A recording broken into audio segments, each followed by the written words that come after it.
Hi folks, it's Scotty from Flickering Myth taking another delve into the world of movies. Now in February the trailer for Zack Snyder's Justice League dropped and it was a tremendous success. Not only was it trending on many social media platforms, but it was even ranking high on Google's search patterns. Now director's cuts are a dime a dozen, so for this to garner the attention it got is amazing. And the journey of the so-called Snyder Cut is admittedly remarkable, but we can't help but feel that it will end in disappointment. There are a lot of factors that make a movie successful, and there are just too many things going against Snyder's film for us to call it a home run. Now we hope we're wrong, God we hope we're wrong, but we don't expect to be. Now here are our 5 reasons why we believe the Snyder Cut will ultimately disappoint fans and audiences. And as always, if you like or dislike the video, please consider subscribing to Flickering Myth. Number 5. Zack's polarising nature. Now Zack Snyder is one of the few directors we can label as polarising. While there are plenty of in-betweeners, the majority of audiences find themselves either loving or hating his works. That has extended to his 3 superhero outings: Watchmen, Man of Steel and Batman v Superman. Now Snyder prefers to deconstruct these heroes, and that realism grants them a mythic aura at the expense of their inspiring nature.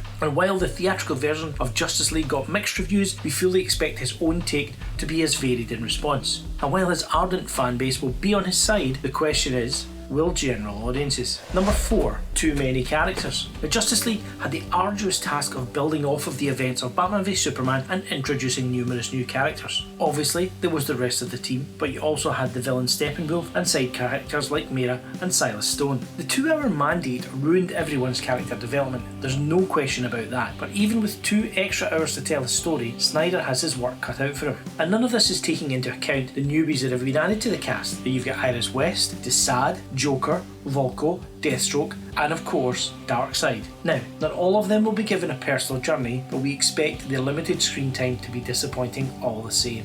Number 3. Overhyped. There's a theory in the video game industry that the real reason Valve doesn't make Half-Life 3 is because they know it will never live up to the hype.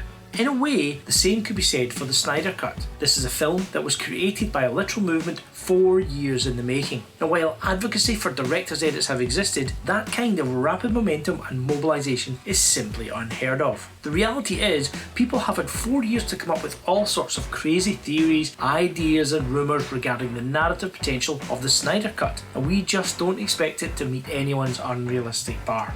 Number 2. Too long. Zack always intended for Justice League to be a long movie, theorising that he would have had to split it into 2 2-hour parts to satisfy Warner Bros. Mandate before he ultimately dropped out. The Snyder Cut has been confirmed to be a whopping 240 minutes without commercials, and while his acolytes have expressed nothing but enthusiasm, we can't help but wonder if this is wise. Classics like Lawrence of Arabia, Dances with Wolves and 7 Samurai have all approached that line, but it's rare in the superhero world. Snyder's own ultimate cut of Watchmen comes close, but most, including Snyder, agree that the black freighter editions were unnecessary. And can you keep people interested for that long? It doesn't matter who or what you're showing on screen. If it isn't engaging, people won't stay. And considering streaming services are reliant on that metric for success, we're curious whether the 4 hours will cause some people to tune out. Number 1. Reshoots and sequel hopes. Joss Whedon's reshoots were notorious in the theatrical version of Justice League. They were criticised for being out of place, tonally inconsistent and visually ugly. However, Snyder himself was given the opportunity to do his own additional photography, getting Jared Leto, Ben Affleck and Harry Lennox amongst others to reprise their DCEU roles. But why? Snyder had more than enough material at his disposal to not need extra footage. The only logical answer is he wanted to set up stuff for potential sequels. The dystopian nightmare scene has flooded the internet since the days of Batman v Superman, and it's confirmed Snyder had plans for an entire universe that included such characters as Martian Manhunter and Green Lantern.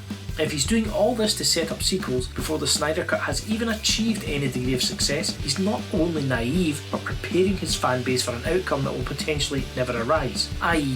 one that will be disappointing. And there you have it. Our reasons for believing Zack Snyder's Justice League will be lackluster. But do you agree or disagree with our assertions? As always, leave your thoughts in the comments below and be sure to subscribe to Flickering Myth for more content. And until the next time, this is Scotty saying thanks for watching, thanks for listening, and we will see you again soon.